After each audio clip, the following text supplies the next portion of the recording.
sejahtera saya ucapkan. Saya berasa syukur kerana saya Krisha Srinaya, Bala Presiden dari kelas 3 UTM telah diberi kesempatan untuk melengkapkan dan menyiapkan kerja khusus pembentangan video ini.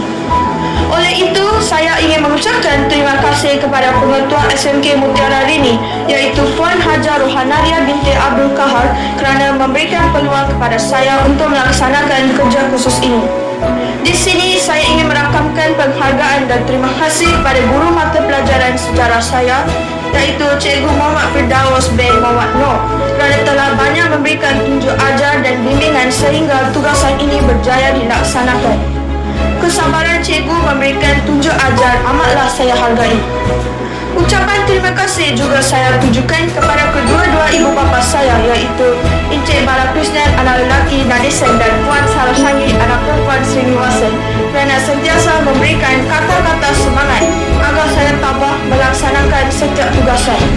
Keikhlasan mereka memberikan bantuan sama ada dari segi masa, tenaga dan kewangan amatlah saya sanjungi. Setinggi-tinggi penghargaan dan ucapan terima kasih ini juga saya ucapkan kepada Puan Kalyani anak perempuan Sengkuni sebagai orang sumber yang telah sudi berkongsi ilmu dan maklumat yang diperlukan untuk melengkapkan tugasan ini. Tidak dilupakan juga ucapan terima kasih diucapkan kepada rakan-rakan saya kerana telah bekerjasama dan membantu menyiapkan tugasan ini. Sesungguhnya pengalaman dan pengetahuan yang saya perolehi sewaktu melaksanakan kerja khusus ini amatlah bermakna. Sekian, terima kasih.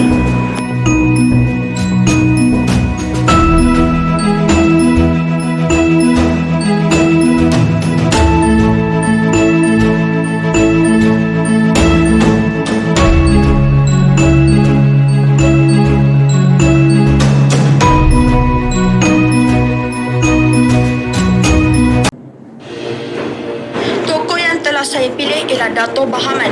Nama asalnya ialah Abdul Rahman bin Imam Noor, lebih dikenali sebagai Dato' Bahaman. Ialah orang besar yang menentang penjajah British di Semantan, kawasannya di negeri Pahang, Tanah Melayu. Dato' Bahaman ialah anak kepada Tuanku Imam Noor yang berasal dari Kota Raja Aceh dan Rukiah Abdul Rahman, anak perempuan Tok Setia Perkasa Semantan. Dato' Bahaman merupakan seorang yang pandai bersilat dan mempunyai ilmu kebal di mana kelebihan ini telah menyebabkan Bahaman digelarkan sebagai Semantahan oleh penduduk di sekitar kawasan itu, sehingga sungai yang tidak bernama ketika itu diberi nama Sungai Semantahan. Seterusnya sungai ini menjadi tempat persinggahan British. Beberapa versi tentang tempat kelahiran Dato' Bahaman, antaranya beliau berasal dari Aceh. Terdapat juga versi mengatakan beliau berasal dari Kampung Rantau Panjang di Lancang. Pada hari ini terdapat sebuah sekolah yang dinamakan SMK Dato' Bahaman di Lancang. Lancang suatu ketika dahulu digelar sebagai Semantan. Kerana itu Dato' Bahaman mendapat julukan pahlawan Semantan. Dato' Bahaman juga dikatakan pernah menjadi anak angkat kepada Bendahara Ali dan menjadi rakan sepermainan kepada Sultan Ahmad ketika mudanya. Apabila Sultan Ahmad menaiki takhta, Dato' Bahaman terus menabur bakti kepada tanah airnya.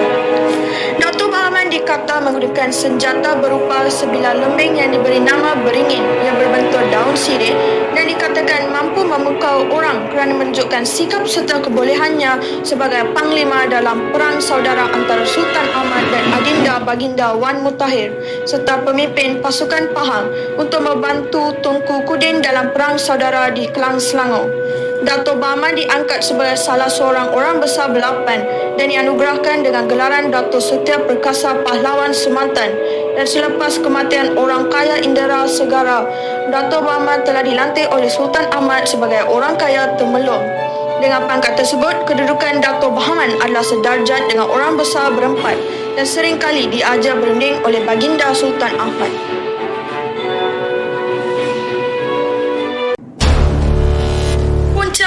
Perang Semantan ialah ketidakpuasan hati orang-orang besar Pahang terhadap campur tangan British ke atas kawasan mereka.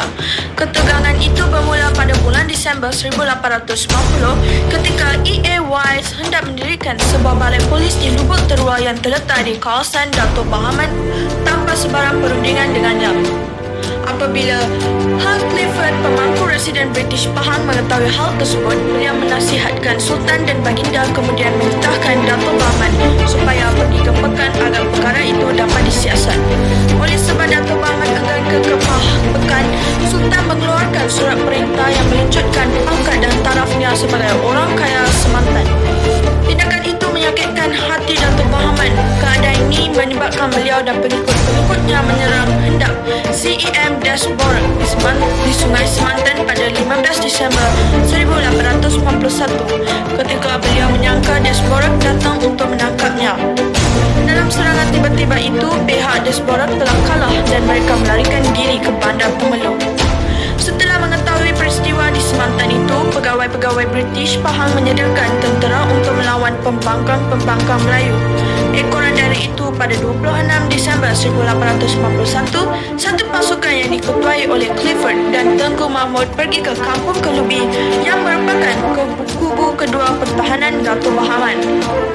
Di sini berlaku sekali lagi pertempuran antara pihak British dengan Dato' Bahaman, tetapi pihak British sekali lagi ditewaskan.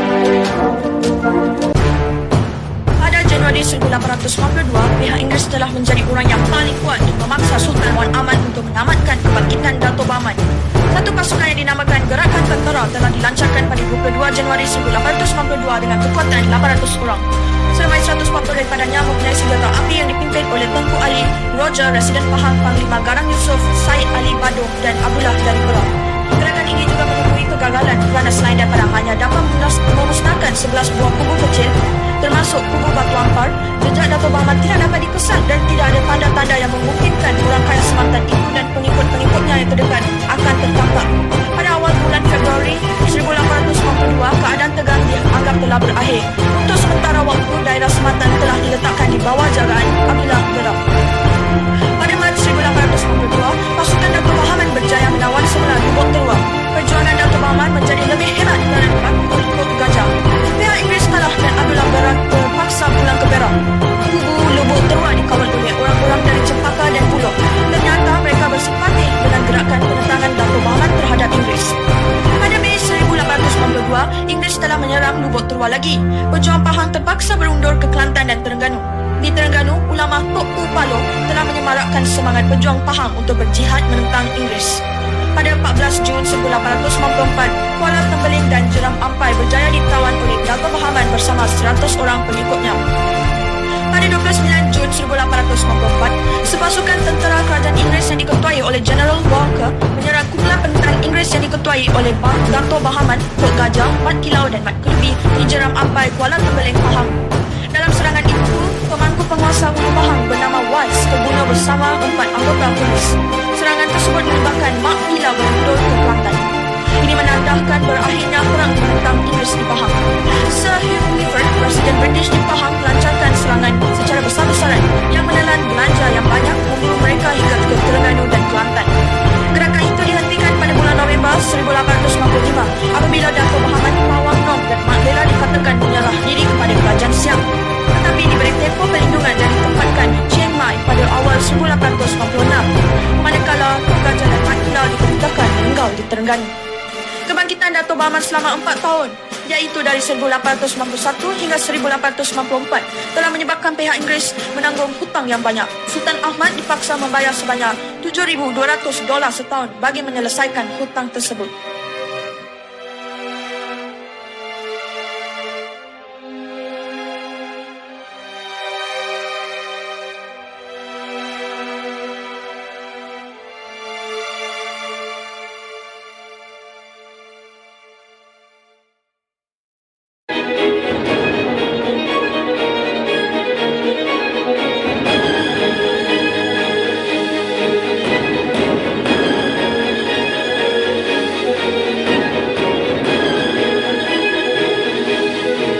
Dakwaan dan laporan yang mengatakan bahawa seorang individu yang bernama Tok Guru Pramu ialah Dato' Bahaman.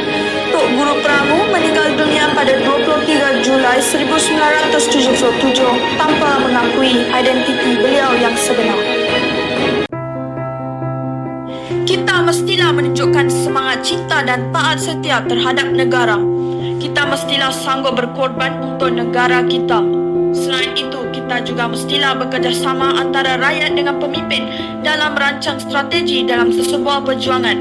Hal ini demikian kerana perpecahan yang berlaku dalam kalangan masyarakat akan memudahkan musuh-musuh luar atau kuasa asing menguasai dan campur tangan dalam hal negara kita. Kita seharusnya berani menentang penjajah dalam mengekalkan kedaulatan, kekayaan, keunikan dan keharmonian negara kita. Seterusnya, kita patutlah melengkapkan diri kita dengan ilmu pengetahuan dalam pelbagai bidang agar kita tidak mudah ditipu dan dikongkong oleh kuasa asing. Hal ini kerana tanpa ilmu pengetahuan kita mudah dipermainkan oleh kuasa asing yang lebih maju dan yang ingin cuba mengambil kesempatan. Tambahan pula, kita seharusnya menghadapi musuh dengan menggunakan kekuatan atau kecelikan akal fikiran kita, iaitu ilmu, dan bukannya menggunakan kekuatan secara fizikal. Dengan kata lain, penjajahan minda perlu digunakan dan bukannya penjajahan secara fizikal. Hal ini kerana penjajahan minda lebih berkesan, tidak menyebabkan kehilangan nyawa dan tidak menimbulkan keadaan huru-hara ataupun porak-poranda. Di samping itu, kita hendaklah bersatu padu dan mempunyai semangat juang yang kental serta tidak mudah berputus asa dalam sesebuah perjuangan. Akhir sekali, pemimpin wajarlah memastikan bahawa para pejuang dan tentera menggunakan senjata moden berbanding dengan senjata tradisional. Contohnya senjata nuklear kerana lebih berkesan. Pemimpin juga wajarlah menguatkan sistem pertahanan maritim iaitu tentera laut, tentera darat dan juga tentera udara. Hal ini dapat mengelakkan kemasukan musuh kerana terdapat